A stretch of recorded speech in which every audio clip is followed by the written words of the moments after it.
தமிழ்நாட்டின் தலைநகரமான சென்னையில் 18 ஆண்டுகளுக்கு முன்பு டபுள் டக்கர் பேருந்து இயங்கி வந்தது. பின்னர் கடந்த 2008ஆம் ஆண்டில் நகரில் மேற்கொள்ளப்பட்ட மேம்பாலங்கள் மற்றும் சாலை பணிகளை ஒட்டி இந்த பேருந்து சேவை நிறுத்தப்பட்டது. தற்போது அசோக் லேலண்ட் நிறுவனம் மற்றும் அமெரிக்கா வாழ் தமிழர்கள் இணைந்து 1,89,00,000 மதிப்பிலான டபுள் டக்கர் பேருந்தை அரசிடம் ஒப்படைத்தனர். இந்த பேருந்தை மாநில சுற்றுலாத்துறை வசம் முதலமைச்சர் மு.க.ஸ்டாலின் ஒப்படைத்தார். அன்றே இந்த டபுள் டக்கர் பேருந்து சேவையினை முதலமைச்சர் மு.க.ஸ்டாலின் கொடியசைத்து தொடங்கி வைத்தார். இதனால் 18 ஆண்டுகளுக்கு பின்பாக டபுள் டக்கர் பேருந்து சென்னையின் சாலைகளில் ஓடத் தொடங்கியது.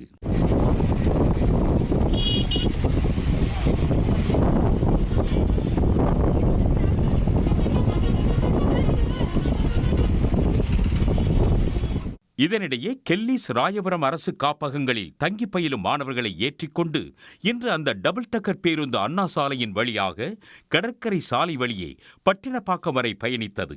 பள்ளி மாணவிகள் மிக உற்சாகமாக இந்த பயணத்தை மேற்கொண்டனர். அங்கிருந்து வரும்போதே நிறைய பில்டிங்ஸ்லாம் இருந்தது, அதெல்லாம் பார்த்தோம். அந்த அண்ணன் வேற இதெல்லாம் இப்படி இருக்குமா அப்படின்னு சொன்னாரு. அதெல்லாம் பார்த்தோம். எங்களுக்கு கீழேருந்து மேலே பார்க்கறதுக்கு ரொம்ப சந்தோஷமா இருக்கு. இன்னும் நிறைய இடங்களுக்கு போகிறேன். இந்த பஸ்ஸில் போனால் கொஞ்சம் நல்லா இருக்கும். நாங்கள் கவர்மெண்ட் சில்ட்ரன்ஸ் ஹோம் கெல்லிஸ்லேருந்து வரோம் சார். பசங்க டபுள் டக்கர் பஸ்ஸில் ஃபர்ஸ்ட் டைம் ட்ராவல் பண்ணுறாங்க சார். ஹாப்பியாக இருக்குது. அவங்களோட சேர்ந்து நாங்களும் ட்ராவல் பண்ணுறோம் சார். அதனால் நாங்கள் முதலமைச்சர் ஐயா அவர்களுக்கு முதல்ல நாங்கள் எங்களுடைய கொடான நன்றிகளை தெரிவிச்சுக்கிறோம் சார். பொங்கல் விடுமுறை வரை தீவுத்திடலில் நிறுத்தி வைக்கப்பட்டு மாணவர்களை சுற்றுலா அழைத்துச் செல்ல மட்டுமே இந்த பேருந்து பயன்படுத்தப்பட உள்ளது. பின்னர் சுற்றுலா கழக இணையத்தில் முன்பதிவு செய்யப்பட்டு பொதுமக்களின் பயண சேவைக்காக இந்த டபுள் டக்கர் பேருந்து இயக்கப்பட உள்ளது.